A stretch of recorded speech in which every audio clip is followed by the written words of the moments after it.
नहमदहु व नसल्ली अला रसूलिल करीम अम्मा बाद। हिंदुस्तान के एक साहब ने पूछा है कि जमादुल उखरा में चांद की सूरत हाल क्या है। जवाबन अर्ज है कि 2 दिसंबर बरोज पीर को इंडिया के अक्सर हिस्से में चांद की ऊंचाई है 8 डिग्री, सिर्फ केरला में है 10 डिग्री, बर्मा में है 8 डिग्री, बांग्लादेश में 7 डिग्री, नेपाल में 6 डिग्री, कराची में 7 डिग्री, पेशावर में 5 डिग्री और ईरान में 7 डिग्री है। चांद नजर आने के लिए 10 डिग्री जरूरी है। यहाँ 10 डिग्री सिर्फ केरला में है, बाकी कहीं भी 10 डिग्री नहीं है।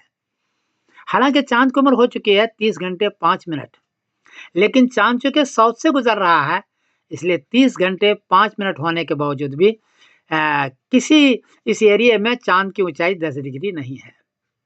इसलिए जो लोग लोकल साइटिंग करेंगे तो वो 3 दिसंबर बरोज मंगल को चांद नजर आएगा और 4 दिसंबर बरोज बुध को जमादुल उखरा की पहली तारीख होगी। लगता यही है।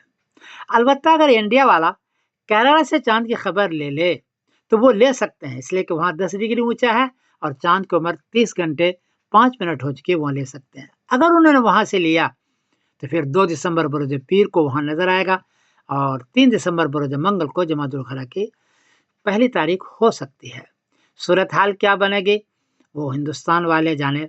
तो सिर्फ हिंदुस्तान में केरला से खबर लेने की गुंजाइश है, बाकी किसी के पास भी 10 डिग्री चांद ऊंचा नहीं है। मैं समीरुद्दीन कासमी बोल रहा हूँ मैनचेस्टर इंग्लैंड से। अस्सलाम वालेकुम वरहमतुल्लाहि वबरकातुहू।